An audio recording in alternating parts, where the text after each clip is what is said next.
Good morning. My name is Stephen, and I will be your conference facilitator today. I would like to welcome everyone to the UPS Investor Relations third quarter 2023 earnings conference call. All lines have been placed on mute to prevent any background noise, and after the speaker's remarks, there will be a question and answer period. Any analyst that would like to ask a question, now is the time to press the 1, then 0 on your telephone keypad. It is now my pleasure to turn the floor over to your host, Mr. PJ Guido, Investor Relations Officer. Sir, the floor is yours. Good morning, and welcome to the UPS third quarter 2023 earnings call. Joining me today are Carol Tomé, our CEO, Brian Newman, our CFO, and a few additional members of our executive leadership team. Before we begin, I want to remind you that some of the comments we'll make today are forward-looking statements within the federal securities laws and address our expectations for the future performance or operating results of our company. These statements are subject to risks and uncertainties, which are described in our 2022 Form 10-K and other reports we file with or furnish to the Securities and Exchange Commission. These reports, when filed, are available on the UPS Investor Relations website and from the SEC. Unless stated otherwise, our discussion refers to adjusted results. For the third quarter of 2023, GAAP results include an after-tax charge of $219 million or 26 cents per diluted share, comprised of a one-time payment of $46 million to certain U.S.-based non-union part-time supervisors, transformation and other charges of $70 million, and non-cash goodwill impairment charges of $103 million. A reconciliation to GAAP financial results is available on the UPS Investor Relations website, along with the webcast of today's call. Following our prepared remarks, we will take questions from those joining us via the teleconference. If you wish to ask a question, press 1, and then 0 on your phone to enter the queue. Please ask only one question, so that we may allow as many as possible to participate. You may rejoin the queue for the opportunity to ask an additional question. And now, I'll turn the call over to Carol. Thank you, PJ, and good morning. Let me begin by thanking UPSers for their hard work and efforts. Our U.S. labor contract wasn't fully ratified until early September, and I'm proud of our UPSers for staying focused during the entire labor negotiation and for providing industry-leading service to our customers. We expected conditions in the third quarter to be challenging, and they were. The global macro environment remained weak, with some countries in recession, which pressured international and freight forwarding volumes. And in the U.S., labor uncertainty negatively impacted volume for most of the quarter. From a demand perspective, August proved to be the most challenging, as some customers waited for the ratification of our Teamster contract before returning volume to our network. Since contract ratification, we've been gaining volume momentum. We exited the last week of September with U.S. average daily volume, or ADV, down 7.4%, a marked improvement from the rest of the quarter. Our salespeople have produced record results from the combination of win-back and new customers. To date, we've won back roughly 600,000 ADV of diverted volume, and we are working to win back all diverted volume by the end of the year. And looking at our sales pipeline, we are pulling through new customers that value our superior on-time performance and want to come to UPS prior to the busy peak holiday season. Moving to our financial results, our third quarter performance, while down considerably from last year, was in line with our expectations and factored in both the timing of contract ratification and higher labor costs resulting from the new labor contract. Consolidated revenue in the third quarter was $21.1 billion, down 12.8% compared to last year. Operating profit was $1.6 billion, a decrease of 48.7% from last year, and consolidated operating margin was 7.7%. Brian will provide more details on our performance in a moment. With the third quarter behind us, we are laser focused on restoring volume in our network and executing our strategy to deliver share owner value. So let me turn to our strategic update. Our customer-first, people-led, innovation-driven strategy is enabling us to stay focused on our core business and invest to grow in the most attractive parts of the market, like healthcare and with SMBs. Starting with customer first, under our Better and Bolder framework, we recently announced 2 acquisitions that will further drive growth in healthcare logistics and in end-to-end return solutions. One of our strategic objectives is to become the #1 complex healthcare logistics provider in the world, and we are making bold moves to get us there. Last year's acquisition of BOMI and our recently announced pending acquisition of MNX Global Logistics are 2 examples of bold moves in healthcare. MNX is an industry leader in time-critical and temperature-sensitive logistics, tailor-made for the complex needs of global healthcare. By combining MNX with UPS Express Critical and our global integrated network, we will enhance the speed and reliability of our healthcare portfolio. With MNX, UPS will be able to reach new healthcare markets like in Asia and new customers like the radiopharmaceutical sector. To further support our healthcare strategy, this year we've opened 7 dedicated healthcare facilities in Europe and in the U.S. And the acquisition of BOMI further strengthened our healthcare footprint in Europe and Latin America. Since 2020, we have more than doubled our healthcare distribution space globally. These efforts and more are keeping us on track to reach our $10 billion healthcare revenue target this year, and we're just getting started. Turning to returns, with the explosion of e-commerce demand, our returns business has been a key area of growth over the last several years. What we've seen over this time is an increasing desire on the part of both our customers and our recipients for a frictionless and simple end-to-end returns experience. We've been building out this experience, but to help us get there faster, we just entered into an agreement to acquire Happy Returns, a technology-focused company that enables frictionless, no-box, no-label returns. By combining Happy Returns' easy digital experience and established drop-off points with UPS's small package network and footprint of close to 5,200 UPS store locations, box-free, label-free returns will soon be available at more than 12,000 convenient locations in the U.S. But our plans for returns don't stop at convenience. For our enterprise retail customers, we plan to provide a consolidated return solution that will lower their costs and improve their experience.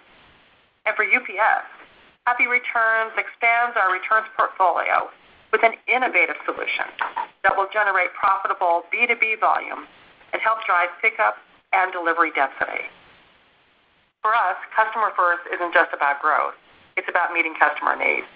To that end, we are continuing to improve the delivery experience with the expansion of UPS Delivery Photo. 92% of our residential stops globally include a photo that shows exactly where the package was delivered.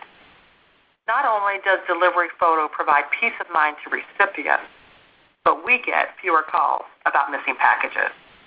With Delivery Photo, UPS has seen a reduction in U.S. delivery-related support requests of more than 15%. We are also harnessing our data to deliver more agile and targeted products that meet our customers' needs. Our latest example is a new product we call Hyperlocal, which leverages the footprint of our U.S. facilities to provide select customers with a fast, next-day delivery option within a metro area. Hyperlocal enables us to capture new profitable B2C and B2B volume and was launched in October as a new service offering. Let me quickly touch on DAP, our Digital Access Program. We are continuing to grow SMB volume with DAP. In the third quarter, we launched 10 new partners in time for peak. In the first 9 months of this year, we generated $2.1 billion in DAP revenue, and we expect to deliver $3 billion in DAP revenue for the year. Let's turn to innovation-driven. UPS has been a technology company since our founding, and we are adding transformative technology in our operations that will increase efficiency and improve the employee experience. Smart Package, Smart Facility, our RFID solution, is one way we're driving efficiency, and I'm pleased that we are wrapping up our Phase 1 rollout in our U.S. facilities. The improvements we are seeing in our preload operations are even better than we expected, with nearly 200 of our buildings seeing misload rates in 1 in 2,500 packages or better. Deployment of Phase 2 is already underway, which equips our package cards with RFID readers. Over time, this will allow us to virtually scan smart packages during pickup and eliminate delivery scans during bulk delivery stops, both of which will enhance customer visibility and make our drivers more efficient. Another example of transformative technology is robotics.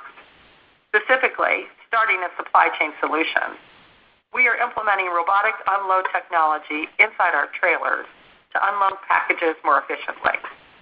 These robots navigate the inside of a trailer and can unload multiple box types and sizes autonomously.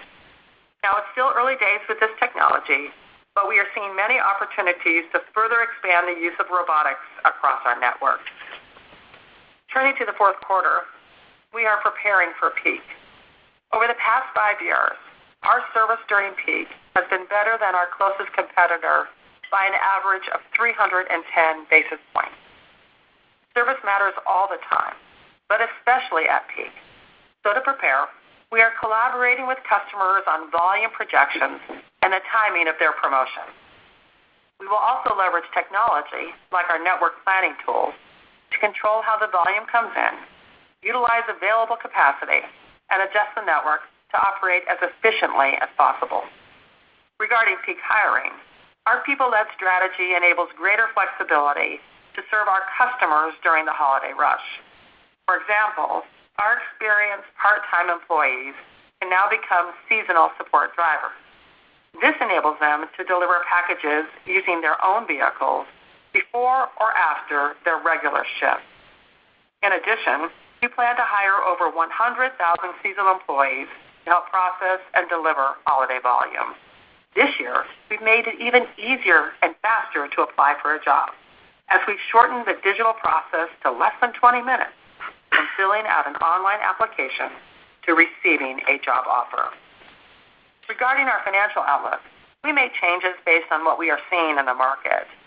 We still expect to have healthy peak volume in the fourth quarter, but based on what appears to be slowing demand in all business segments, we are revising our guidance accordingly. Brian will share more detail in a moment. Back in January, I said that 2023 would be a year of resilience, and it has been. Our founder, Jim Casey, said, "Determined people working together can do anything."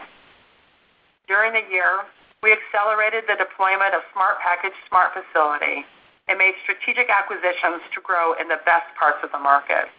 We delivered a labor agreement that provides certainty for the next 5 years. We are operating with great speed and agility, controlling what we can control, and we are staying on strategy. With that, thank you for listening, and now I'll turn the call over to Brian. Thanks, Carol, and good morning. In my comments today, I'll cover 4 areas. I'll start with the macro, followed by our third quarter results. Next, I'll cover cash and shareowner returns. Then I'll provide detail around our updated guidance. The macro environment in the third quarter was challenging. The weakness we saw in the second quarter continued into the third quarter, especially in Asia and Europe. Real exports and industrial production moved lower due to falling demand, and global consumer conditions did not significantly change. In the U.S., we faced tough conditions due to several factors. To begin, the volume diversion we experienced in the second quarter continued into the third quarter, which led to more volume diversion than we anticipated. Next, some customers that diverted waited until our Teamster contract was fully ratified in September before returning volume to our network. And lastly, we incurred higher labor costs associated with the new contract and added headcount earlier than normal to ramp up for peak so that we can ensure we maintain our industry-leading service levels. Through the end of the quarter, we adjusted our integrated network to support our customers' needs, managed costs, and stayed focused on bringing volume back into our network. Looking at our financial results, for the quarter, consolidated revenue was $21.1 billion, down 12.8% from last year. Consolidated operating profit was $1.6 billion, down 48.7% compared to the same period last year. Consolidated operating margin was 7.7%. For the third quarter, diluted earnings per share was $1.57, down 47.5% from the same period last year. Now let's look at our business segments. In U.S. domestic, we knew the third quarter would be a challenge, and it was, due to our labor negotiations, higher costs, and a dynamic economic backdrop. As we discussed on our last call, we ended the second quarter with average daily volume in June down 12.2%. As contract negotiations became later and louder, we saw more volume diversion than we anticipated. August represented the low water mark when average daily volume was down 15.2% year over year. Post-ratification, we exited the third quarter at half that rate, and we are continuing to see our week-over-week volume levels improve despite a challenging retail backdrop. In the U.S., in the third quarter, average daily volume was down 11.5%, and we estimate the impact of volume diversion reduced our volume by approximately 1.5 million packages per day. Moving to mix, in the third quarter, we saw lower volumes across all industry sectors, with the largest declines from retail and high-tech. B2C average daily volume declined 13.4% compared to last year, and B2B average daily volume was down 9%. In the third quarter, B2B represented 44% of our volume, which was an increase of 120 basis points from a year ago. Also in the third quarter, we continued to see customers shift volume out of the air onto the ground. Total air average daily volume was down 15.8% year over year, with about half of the decline coming from our largest customer, as anticipated. Ground average daily volume was down 10.7%. In terms of customer mix, in the third quarter, SMBs, including platforms, made up 28.5% of our total U.S. volume, an increase of 20 basis points year over year. For the quarter, U.S. domestic generated revenue of $13.7 billion, down 11.1%. Despite lower volume, we remained disciplined on revenue quality. In the third quarter, revenue per piece increased 2%. Looking at the key drivers, the combination of strong base rates and improved customer and product mix increased the revenue per piece growth rate by 410 basis points. Changes in fuel prices decreased the revenue per piece growth rate by 190 basis points. The remaining 20 basis points of decline was driven by multiple factors, including package characteristics. Turning to costs, total expense was down 5.1% in the third quarter. Compensation and benefits decreased the total expense growth rate by around 50 basis points. Total union wage rates were up 11.5% in the third quarter, primarily driven by the contractual wage increase that went into effect on August 1st. Additionally, we began network preparations for peak. Offsetting the total increase in compensation and benefits, we leveraged our total service plan and network planning tools to reduce total hours in the third quarter by 11.4%. We reduced the expense growth rate for purchased transportation by around 190 basis points, primarily from lower volume levels and our continued optimization efforts.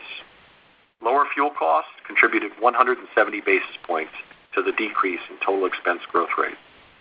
The net of all other expense items and allocations reduced the expense growth rate by 100 basis points.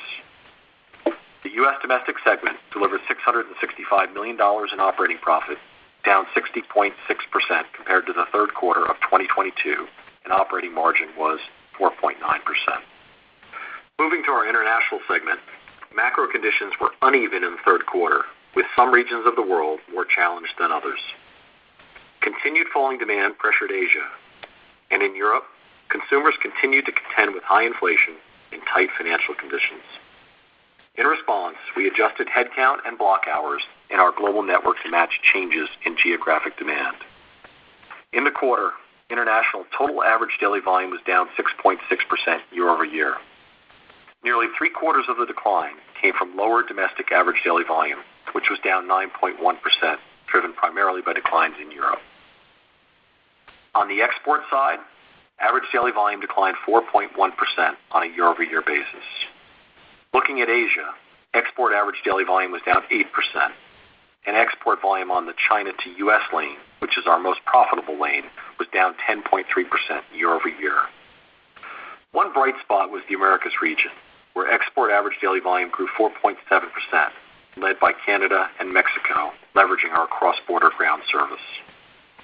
In the third quarter, international revenue was $4.3 billion, which was down 11.1% from last year due to the decline in volume and a 1.4% reduction in revenue per piece.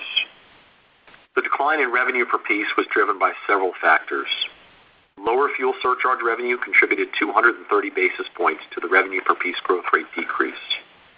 A reduction in demand-related surcharge revenue contributed 200 basis points to the decline.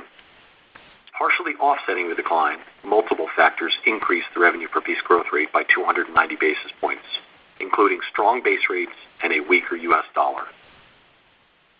Moving to costs, in the third quarter, total international cost was down $203 million, primarily driven by lower fuel expense. In response to lower demand, we adjusted our integrated network and cut costs, which included reducing international block hours by 13.9% compared to last year, and reducing headcount in operations and overhead functions by a total of 2,300 positions. And we did all of this while continuing to deliver excellent service to our customers. Operating profit in the international segment was $675 million, down $329 million year over year, which included a $98 million reduction in demand-related surcharge revenue. Operating margin in the third quarter was 15.8%. Now looking at supply chain solutions, in the third quarter, revenue was $3.1 billion, down $854 million year over year. Looking at the key drivers, let's start with forwarding. In international air freight, softer global demand and lower volume resulted in a decline in revenue and operating profit. On the ocean side, demand flipped positive, driven by the retail sector, and generated volume growth. However, excess market capacity pressured revenue and operating profit. In response to the dynamic forwarding market, we cut operating costs. Within forwarding, our truckload brokerage unit continued to face pressure from excess capacity in the market, which drove revenue and operating profit down. Logistics delivered revenue and operating profit growth. In the third quarter, Supply Chain Solutions generated operating profit of $275 million and an operating margin of 8.8%. Walking through the rest of the income statement, we had $199 million of interest expense. Our other pension income was $66 million, and our effective tax rate for the third quarter was 12.6%, which benefited from certain discrete items, including tax credits and global audit resolutions. Now let's turn to cash and shareowner returns. Year to date, we've generated $7.8 billion in cash from operations, and free cash flow was $4.9 billion. And so far this year, UPS has paid $4 billion in dividends, and we've completed $2.25 billion in share buybacks. Now I'll share a few comments about our outlook. We expected 2023 to be a bumpy year, and it has been. We've navigated record high inflation, rising interest rates, disruptions in China, a war in Eastern Europe, now a humanitarian crisis in Israel and Gaza, and the disruption around our U.S. labor negotiations. Through all of this, we've remained focused on controlling what we can control and are continuing to adjust the network to match volume levels and deliver industry-leading service to our customers. Since our last earnings call, the global demand environment has slowed and macroeconomic conditions remain challenging. As a result, we've lowered our full-year guidance and have provided a range to reflect the uncertainty in the market. We now expect consolidated revenue to be between $91.3 and $92.3 billion, and consolidated operating margin to be between 10.8 and 11.3%. Let me walk you through our assumptions for the guidance range. In the U.S., we are winning back volume at a rapid pace, but we've also seen demand softness due to several factors with many of our customers who did not divert. Additionally, while consumer spending has been resilient in 2023, headwinds are mounting for the consumer in the fourth quarter. And looking at estimates for holiday retail sales this year, increases range from over 4% to 12%. Moving to international, A further downturn in exports and lower consumer spending in some of the largest European markets, including Germany and the UK, are negatively impacting volume. And exports on our most profitable trade lane, which is China to the U.S., are not improving at the pace we had expected. Finally, in forwarding, air and ocean capacity has increased, which is putting additional downward pressure on market rates. In fact, in ocean, there is extreme overcapacity versus demand in the market, and the forwarding demand outlook in the fourth quarter remains weak. Turning to capital allocation for the full year, capital expenditures are still expected to be about $5.3 billion. We are still planning to pay out around $5.4 billion in dividends in 2023, subject to board approval. We have repaid $1.6 billion in debt this year as planned and expect to repay an additional 700 million euros of debt in the fourth quarter.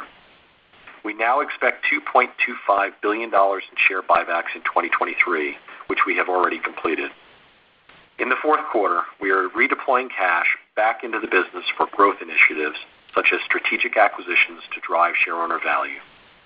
And lastly, we expect the tax rate for the full year to be approximately 22%. In closing, while navigating a very challenging macro environment, we remain focused on the job at hand. For the past 5 years, we have held the record as the industry leader in service during peak. We intend to do it again this year. Thank you, and operator, please open the lines.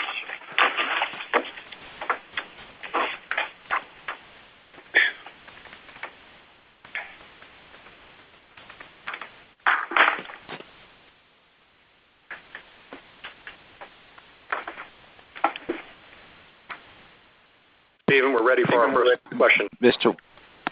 We'll begin the question and answer period, and our first question will come from the line of Chris Wetherbee of Citigroup. Please go ahead. Hey, thanks. Good morning, guys. Maybe you'd start on the guidance and specifically for the fourth quarter. So I think it implies a pretty meaningful step up in operating profit. And we understand that, I'm guessing ADV probably has a significant piece to do with that improvement in the operating profit, considering how low it was in the third quarter. But maybe you could help us bridge from how we're going to get from the third quarter, which obviously was quite challenged, to what is a significant improvement sequentially. In that context, maybe if you could give us a help with what October ADV looked like on the domestic side. I think that's a very important number. So kind of curious if you can help us with that too. Sure, happy to, Chris. Good morning. So if you look at the bridge, I'll take the low end from Q3. We posted $665 million in operating profit. To get to the low end of the guide, it would require about $800 million in profit. The two biggest drivers of that are volume and revenue quality. The productivity that the teams are generating, Nando in the U.S., is offsetting the labor contract step up, because you'll realize we have 3 months in the fourth quarter, and we had 2 months of the new labor contract in the second.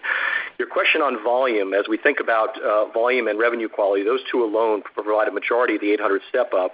But if you think about where we were in August and where we are in October, the momentum is increasing. We had a low watermark, as I mentioned in the prepared remarks, down 15% in terms of ADV volume in August. That translates to around 16 million pieces from an ADV perspective. That's actually, in October, we're seeing 19 million pieces. So we've seen that step up. I went back, Chris, and looked at last year, and the August to October step up was 1.5 million pieces. This year, the August to October step up is 2.7 million pieces. So from a glide path and a trajectory, we're seeing momentum. The absolute levels are coming up, and that's what led to the guide. Okay, thank you. Our next question will come from the line of Allison Poliniak of Wells Fargo. Please go ahead. Hi, good morning. Just want to go back to the comments on the recapture trends. I think you mentioned it really started in September in terms of that recapture rate. Is that like a huge acceleration in terms of what you're seeing in October? Is it from that recapture? And then also related to that, is there any cost associated with that volume you're recapturing today? Thanks. Well, we're really pleased with how we're capturing volume back in our business. We have recaptured over 600,000 pieces per day of the volume that was lost. And I will say 50% of that recapture is coming from our largest competitor. The recapture continues day by day, but it's not just about recapturing what we lost. It's about growing new business. You may recall, Allison, at the end of the second quarter, we said we had about a $7 billion pipeline of new business. Today, we've won about 25% of that pipeline. Now, that $7 billion is an annualized number, so all those packages and volume haven't come into the network yet.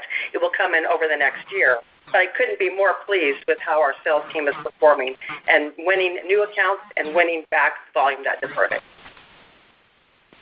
Got it. And then just to the follow-up, is the recapture, any cost associated with that recapture that you have to make? There's no material cost associated with the recapture. Customers are coming back because of our superior service.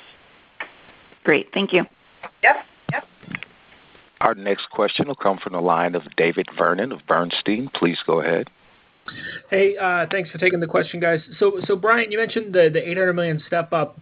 That's incremental sequential from 3Q to 4Q. I just wanted to make sure that I heard that correctly. That's the low end of your guidance range assumption?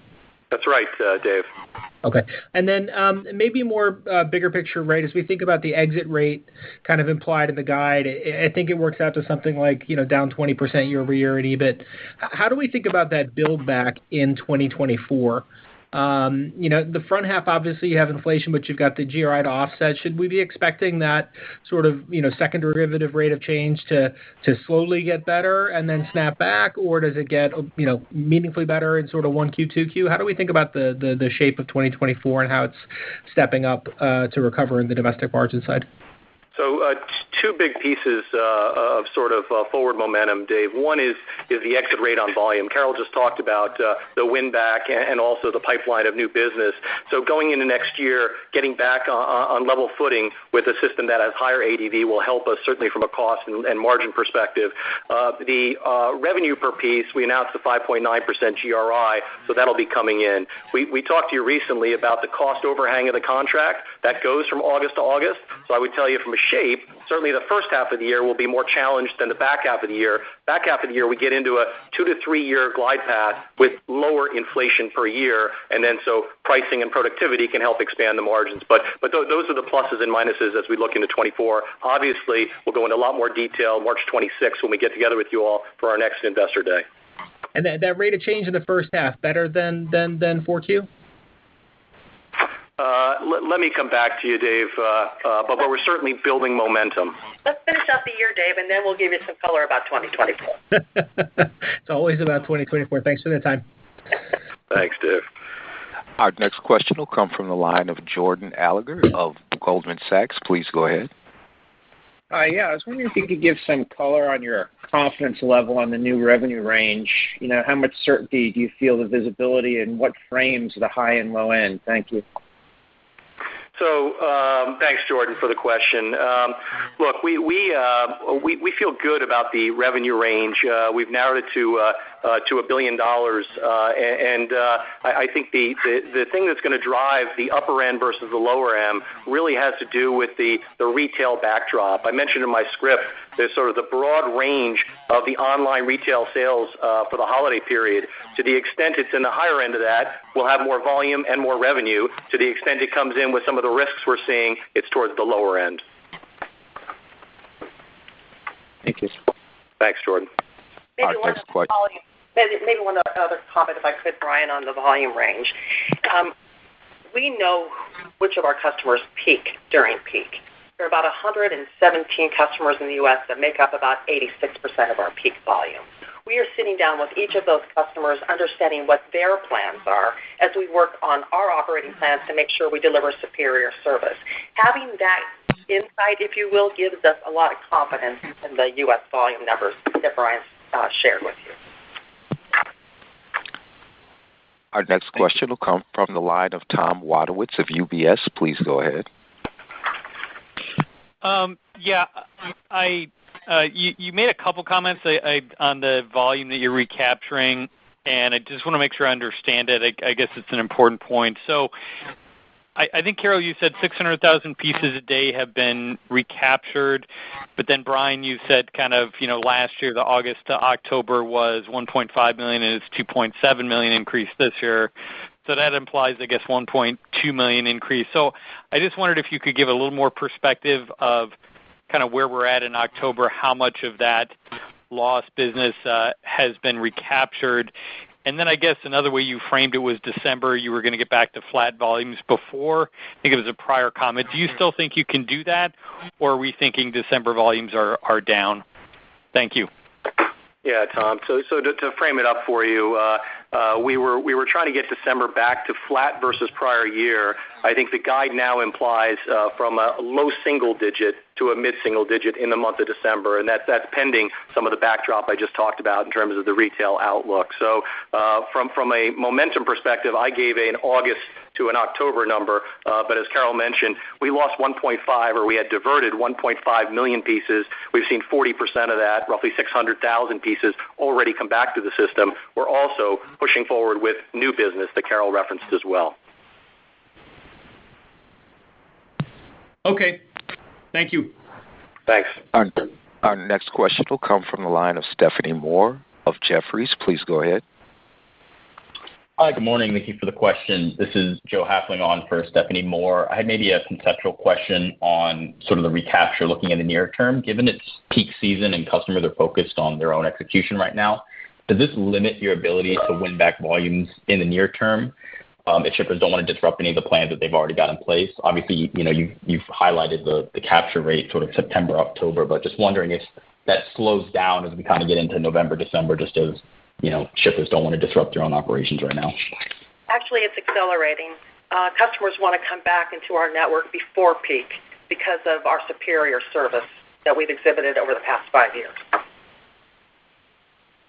Gotcha. Thank you so much. It's helpful. Our next question will come from the line of Ken Hoexter of Bank of America. Please go ahead. Hey, great. Good morning. If I could just clarify one thing on the step up. I think to Allison, do you say you're not using increasing pricing as you get toward the tail end of that volume gain? And then my question is on international, right? So you're looking, I guess, Brian, to really snap back closer back to that 20% range. Is that kind of what you're still looking at in terms of margins at international as we move into the fourth quarter? I just want to understand the shift from peak versus belly space coming back on and the impacts to margin there. Yeah, on the first question, Ken, obviously you've got volume and pricing. I was talking with Allison about the volume component. We have announced a 6 to 7% peak season surcharge, so that's obviously flowing through from a revenue standpoint in the fourth quarter as well. I think Allison's question was, are there costs associated with winning back volume? And as I responded, no, not meaningful. Ken, from time to time, we have found customers who diverted and they entered into longer-term contracts. And we might help them exit those longer-term contracts, but it's not a meaningful discount. It's just we might help them. Nothing measurable. Our next question will come from the line of Scott Group of Wolfe Research. Please go ahead. Hey, thanks. Good morning. So, hey, Brian, one of the earlier questions about the bridge from Q3 to Q4, you answered it sort of, how do we get to the low end? So should we think that the low end of the range is more of your base case? I just want to understand sort of that answer. And then can you just maybe more explicitly just talk about what the margin expectations are for each of the segments in Q4? I wasn't sure what you're thinking for each business. So Scott, margin or profit, however you want to answer. Yeah. I have the walk in front of me for the high end and the low end, so I can give it to either range. And I think it's this retail backdrop uncertainty that drives the delta in volume, which drives the delta in profit. So it's the same levers. It's the volume and the revenue quality really driving the majority. It's at a higher component at the high end versus the $800 million I referenced at the lower end. So net, I think from a margin shape standpoint, we finished Q3 mid-single digit in the U.S. Obviously, that's a very low watermark driven by the volumes we saw in the quarter.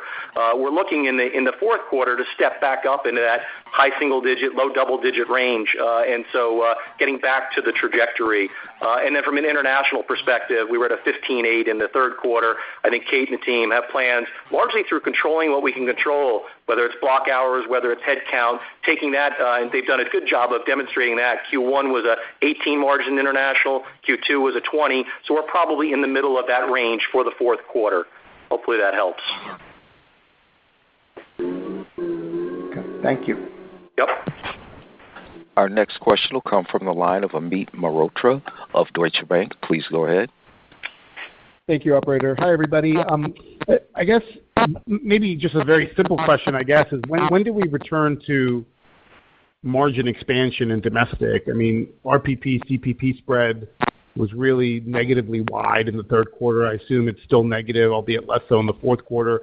Can we get to a situation where we get back to year-on-year margin expansion in early next year, or do we have to wait until August when the labor inflation really steps down? Well, maybe just an observation on the U.S. margin in the third quarter. Recall that we had $500 million of expense related to our Teamster contract in the third quarter. We back that out, the U.S. margin would have been 8.5%. 8.5% on volume down 11 is not a bad margin. So we've got a bit of pressure on the margin that we shared with you because of our new contract. The contract is front-end loaded. We're bearing the pain of that front-end load for a 5-year contract that's very attractive. The compounded annual growth rate on the 5 years is 3.3%. So once we get through this first front-end load with 46% of the cost in the first year, once we get through that, the margin is going to grow. It's going to grow in a big way. So hopefully that's helpful. Well, I mean, it kind of is helpful, but I guess the question is that, are we stuck in this return profile through the first half of next year and then we see a step function improvement, or can we see improvement as you guys maybe rip out some of those seasonal costs in the first quarter, and we can get back to year-on-year growth in the first quarter even? Absolutely fair question. Let us finish this year. Then we will give you guidance for 2024, and we can break it down by quarter if that's going to be helpful. Okay, thank you. Yep. Our next question will come from the line of Ravi Shanker of Morgan Stanley. Please go ahead. Hey, guys. Good morning. This is Christina McGarvey on for Ravi. I wanted to take a step back and ask about kind of the path to some of the longer-term targets that you set out at your previous Investor Day, particularly just on some of the macro assumptions that you think you'll need to get there. We've seen definitely muted consumer spending in the last 18 months, but not a collapse. So, how much of an uptick in consumer spending do you need to get there, or maybe said another way, kind of how much do you feel is directly in your control? So as we look at the small package volume in the United States, what we're seeing is basically a reversion to the mean. So we're at pre-pandemic levels. And I think all of our learnings is that anytime volume spikes because of an event, things are going to revert back to the mean.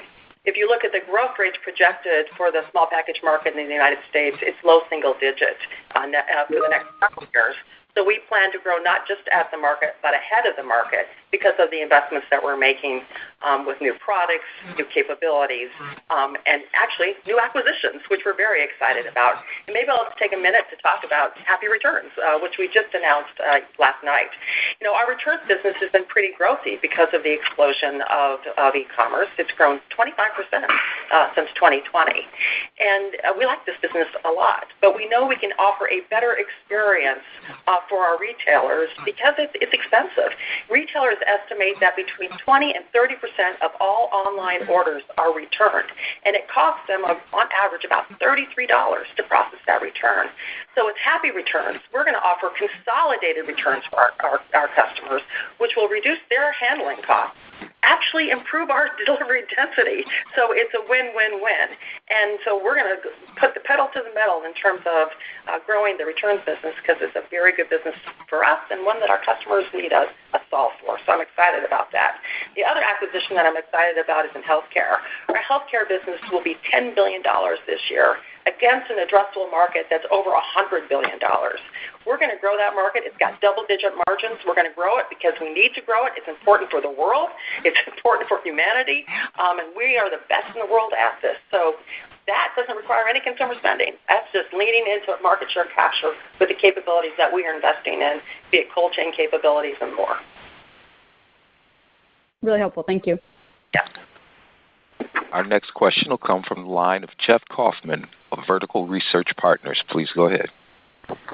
Thank you very much. I'd like to drill down a little bit on the macro comments as they relate to domestic. I think it's pretty straightforward what you're saying about Europe and Asia, but can you help put some understanding around your concern for the weaker consumer with student loans and what have you. It does sound like we're going to be in for a reasonable holiday season.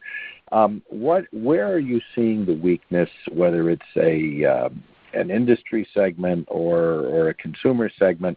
What concerns you on e-commerce and the domestic consumer?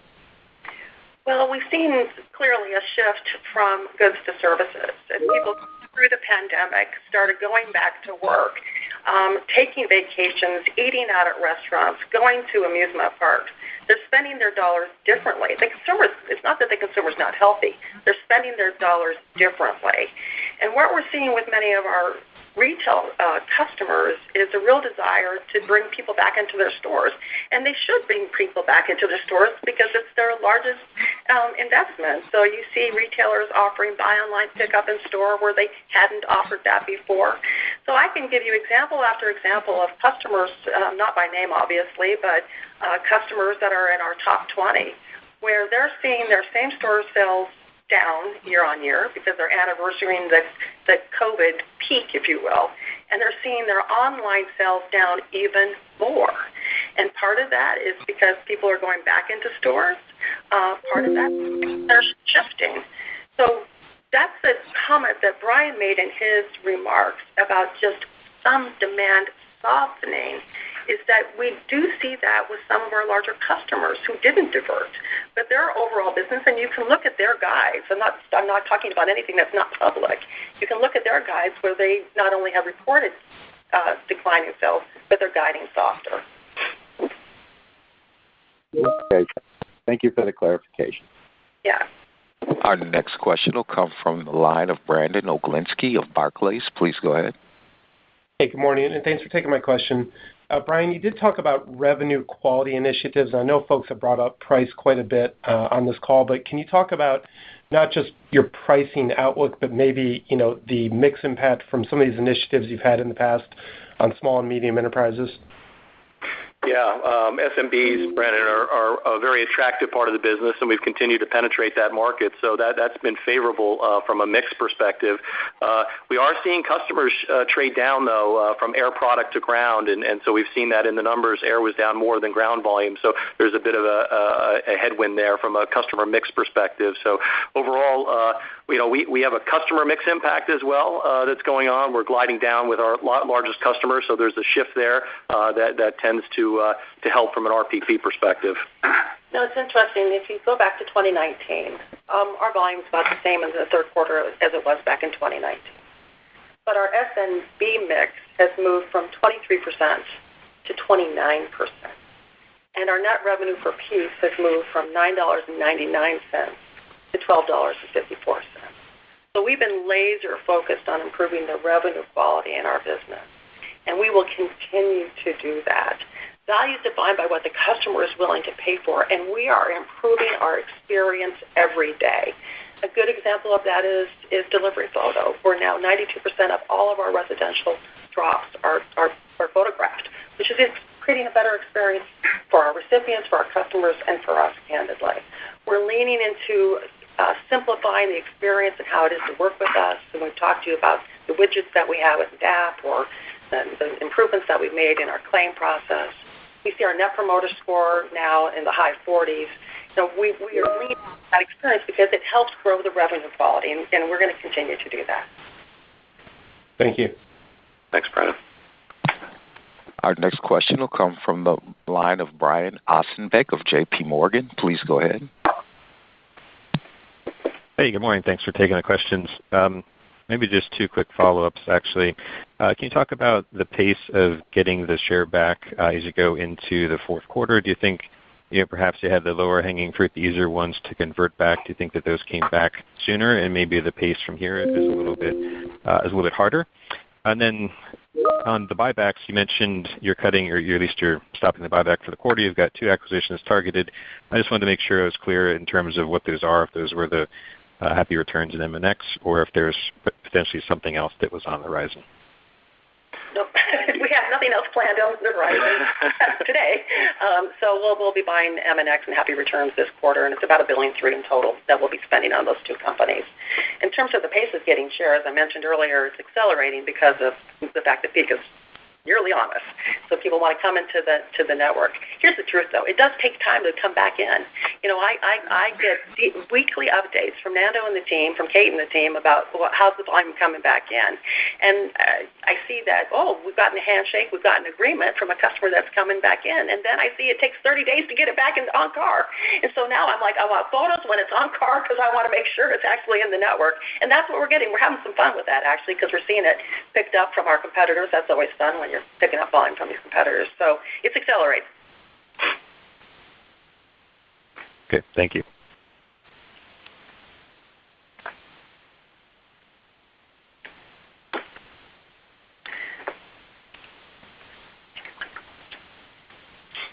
Stephen, we have time for one more question.